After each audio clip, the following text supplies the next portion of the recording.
Scott and Ciaran here with Southwest Boxing Media in association with Brixton Streetwear. Delighted to be joined by 10-0 heavyweight Fabio Wardley. Fabio, how are you, mate? How's things? I'm good, thank you, mate. I'm good. How are you? How you doing? Yeah, not too bad. I was Christmas and New Year for you, mate. Did you let loose a bit, or was it sort of tight? I mean, how was it for you? Yeah, we was all right for most of kind of December, Christmas, New Year's. We was in tier 2 for the majority of it, so I was able to get out a bit, socialise a bit, have a few meals, a few drinks with some friends and stuff like that. So yeah, I got to make the most of it really, which was good. Good bit of downtime, just a bit of fun really. Are you back in sort of training mode now, mate, or are you still having the odd treat here or there? No, I'm back into full-on training mode, getting ready for fights. So yeah, just full-on camp mode now. New year, fresh start, same mentality, just keep moving. What do you mean? Bit of positive news yesterday, Fabio. Robert Smith and the Boxing Board of Control did confirm that boxing will return in the UK in February, which is certainly positive news for the sport, mate, isn't it? I'm sure you'll agree.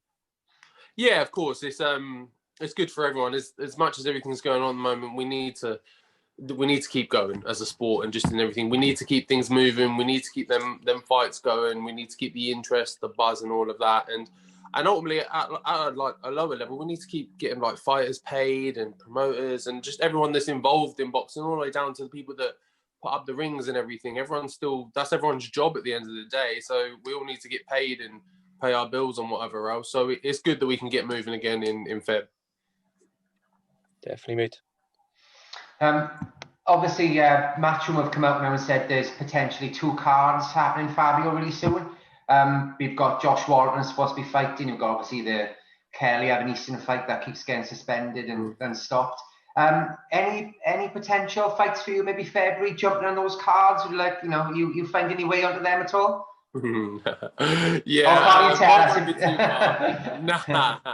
Nah, you're fine. Mine will be in March, something like that. I won't be fair, but I'll be in March. So I'll probably get Kelly Evanesian out of the way quickest. Probably do that first. But from conversations with Ed, the team, and whatever else, all I know is that I'm going in March time. Sorry. So yeah, not too long to go. I think that gives me about 7-8 weeks, which is kind of ideal, to be honest. So it's all good. Yeah, I mean, last time out we saw you. I mean, you blasted out obviously Richard Lartey, in very, very impressive fashion.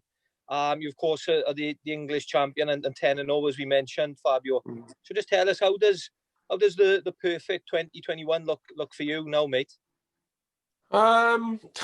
It's hard to say, isn't it, with everything going on? Like, who knows? Like, who knows what's going on? But ideally, I'd like to be as busy as possible, all things given, and with everything allowed and with everything that's going on. I'd still like to be just as busy as possible.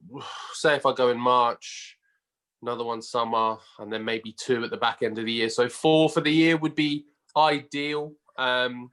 But who knows in terms of kind of shows, lockdowns, what's coming or going. Like, we don't know what we're doing really. So you kind of have to take it as it comes. And then mix in there I want some other bit of silverware, another title, British, European, possibly even Commonwealth. I don't know, something along kind of one of those 3 along those lines. That's the goal for this year. If I can tick off a minimum maybe 3 fights this year and another bit of silverware, I'll tick 2021 off as a good year. Oh, wicked, mate. At one point, Fabio, sort of the Lucas Browne fight was sort of thrown at you before the Lartey fight. What happened there, mate? That's what I was doing. I was doing this. I was smashing my head against a brick wall. That's all I was doing. It was useless. What went on there, mate? Was it sort of from his side, from his sort of camp that didn't want it, or I mean, was it a bit of a mess? Yeah, it's just excuse after excuse. Basically, we had it made for when I was. We had it all agreed, signed, sealed, delivered when I was ready to.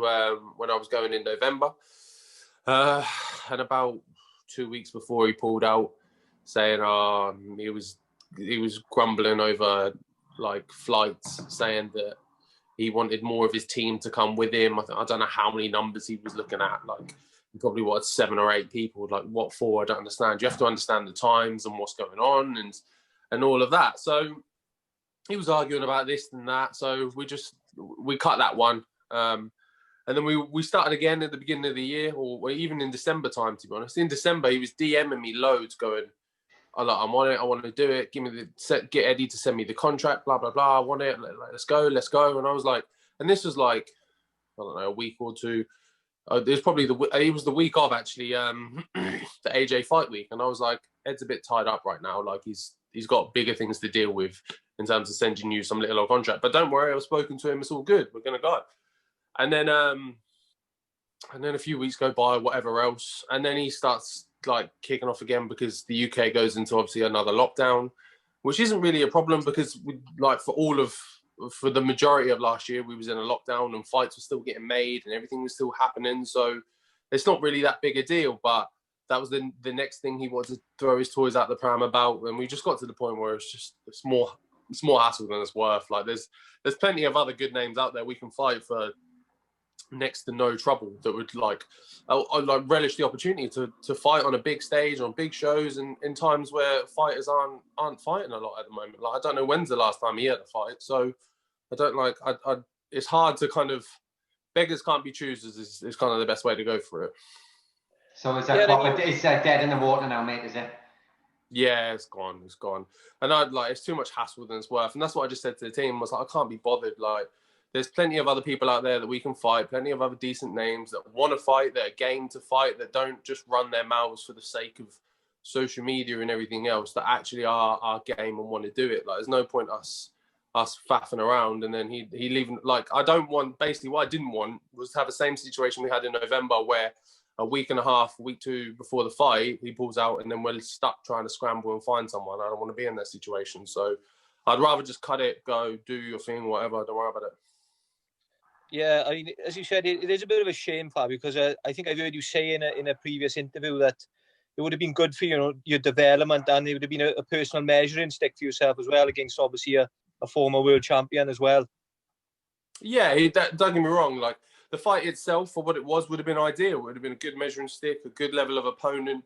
I think I'd have looked really good against him as well, which would help me build, help my profile build, and whatever else. So. In that sense, it ticked all the right boxes. But if it's too much work to get to, then just don't worry about it. Like, I'd just rather do something else. Yeah, definitely, mate. You've sort of said, it must be great, obviously knocking out all your opponents like you have, and I think you knocked 9 out of 10 out. Do you want to get some rounds in the bag as well, Fabio? Is that really important to you to go into maybe past 5, 6, 7, 8 rounds soon? Is that maybe a goal for 2021? Yeah, most definitely, because I don't want it to come too late. I don't want to get into in a very hard fight against a very top tier level opponent, and then that's my first time ever going into kind of deep waters, into that second half, those later rounds of the fight. I want to get that kind of experience out of the way as early as possible, to be honest. But so far, it just hasn't come. It's not been. It's been easy enough to get them out in the first couple of rounds. And for me as well, for me to kind of showcase my skills is that in them fights, I've barely got out of second gear, like barely. There's so much more I can do and show, and so many more skills I can let off, but I just haven't really been able to warm through into the fight as of yet, because it's always been over in a round or 2 or 3, something like that, and then I'm done and it's over. So not that I'm grumbling. There's never it's not to. You don't get paid overtime in this sport, do you, Fabio? That's exactly it. The quicker I can get back to the bar, the better. But it doesn't it's nice to get later down the line for my career and whatever else.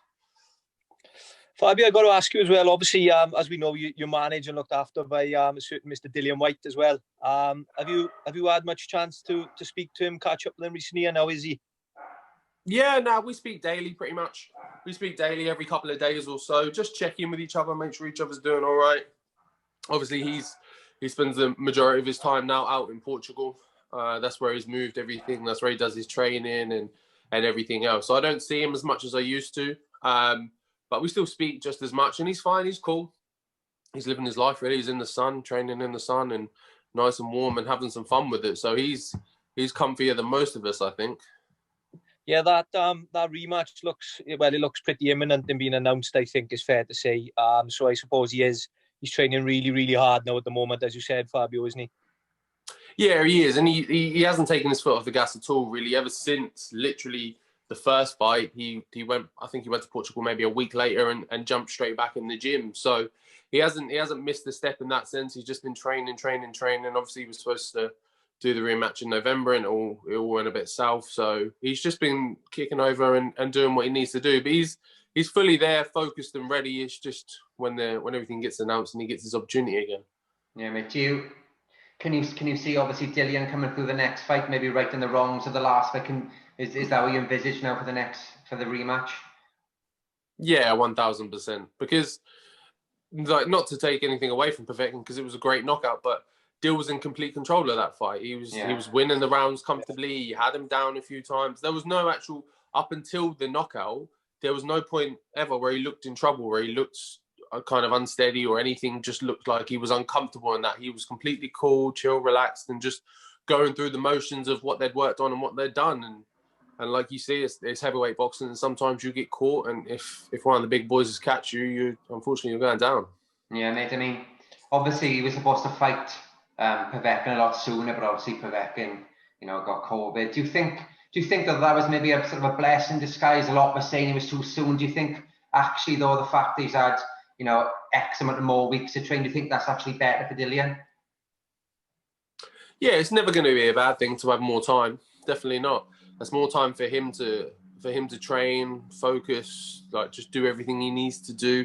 And on the other side as well, it's a few more weeks, few more months or whatever of Povetkin getting a bit older and slowing a touch and everything else. Because it's obvious that he's in the kind of latter stages of his career. He's 39, 40 odd, so he's not getting any younger. So the time's not going to benefit him, and the space will benefit Dill more. Yeah, I mean, Fabio, I just want to ask you as well. We were speaking a few moments ago about obviously your plans are to get a few more rounds in and under your belt. But as you just mentioned there, this is heavyweight boxing as well. Does it ever, I mean, going down that route of trying to get more rounds in and get more experience in that sense, does it worry you slightly seeing, I mean, what did happen to Dillian that can happen in any heavyweight fight? Does it worry you at all? Nah, not at all. That's something you like. If you get into boxing as a whole, that you need to make peace with very early on is that at any moment, at any point, you can go down. It can happen. You can be sprawled out on your back on the floor, and it's just part of the game. We've seen all of the big names do it. Even like you've seen Joshua go down, you've seen Fury go down, you've seen Dill go down, you've seen all of them. So they get back up, they go again. Like it's no. I think that kind of negative side of it is fading off a bit, where it was such a big thing in the past, but now it's a bit more like it happens. It's part of the game. And if you're going to put these big fights, and not me, obviously I'm not on their kind of level, but if even instead of I'm putting myself in challenging fights with people like Lucas Browne or whoever else, then there's a possibility these things may happen. But there's no worry. That's something I made my peace with very early on, that it may or may not happen. Yeah, and obviously, just before we leave you go, Fabio, aside from obviously yourself and your personal goals that you're looking forward to in 2021, is there other fights in the heavyweight division? If you had to say 3 maybe dream fights that you'd like to see this year in the heavyweight division, I think we know your first is probably the same as everybody else's. Could you give us 3 picks, mate? Yeah, the first one's the obvious. It's obviously going to be AJ Fury. I would, to be honest, I'd really like to see AJ and Dill again. I think they've both come very far from that fight, but they've gone slightly different ways with it. I think you've seen in AJ's most recent fights that he's kind of slimmed off a bit. He's got more to that kind of cleaner, sharper boxing. And Dill was probably the most improved heavyweight over the past 2 or 3, 4 years, or however long since that AJ defeat. So it'd be great to see them do it again. My third one. Usyk properly, against, maybe a better fighter than Chisora, possibly. Yeah, but I would like to see Usyk against a real, genuine, not taking away from Chisora, obviously, but yeah, he is. Don't get me wrong, he's a genuine heavyweight, but I mean, one of those kind of top 3, 4 guys.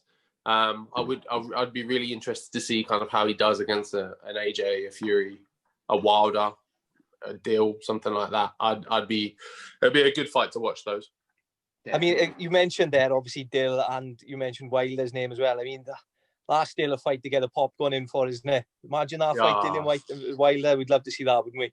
That was going to be the one I'd pick for my third, but I didn't want to stick like Dillian too and just be like, that's all I'm doing is putting him in fights. But I just think that fight, like everything around that fight would be so good. The build up, the press conference, the weigh and all of it would just be so good. And then the fight itself, I just think would be pure fireworks. So like you've seen in Dill's fights, he has no problem with putting it all on the line and going for you and kind of gunning you down. So I think Wilder's the same, really. That's all he really knows. You've never seen him box cleanly or do anything kind of nice and sweet sciencey. He just throw them bombs and get stuck in. So two of them together in the ring would definitely be a great night to watch. Definitely. Fabio, we touched upon Usyk there. I just want to ask you quickly, Joe Joyce as well is another name that's obviously been mentioned around Usyk now. He's probably in the position to fight him, actually. What would be your thoughts on that for a fight? It's hard, isn't it? Because it's hard to count Joe out of anything now. I think even in with someone like Usyk, I think he's proven to you that don't count him out. I think a lot of people early on in that when that got announced and whatever else were just so quick to kind of count him out and think that Daniel was just going to destroy him really and get rid of him and he proved a lot of people wrong. So I think it's very difficult to kind of make that a clear-cut decision now and say, oh, no, he'll get beat or he'll lose that one. But I think, again, if there's anyone to do it, I think Usyk is the guy because, one, he's done it already. Don't get me wrong, the ABAs are very different to the pro game and they've both come on a bit and honed their craft and got better. So it'd be a great fight, most definitely. Definitely. Well, Fabio, we obviously, on behalf of myself and Ciaran, we wish you all the best for 2020 when we hope to see you out, like we said, at least 4 times, hopefully. And we just wish you all the best, and I'm sure we'll catch up again soon. So thanks very much for today, mate. Cheers, boys. Thank you very much. Appreciate it. Cheers, Fabio. Take care, buddy.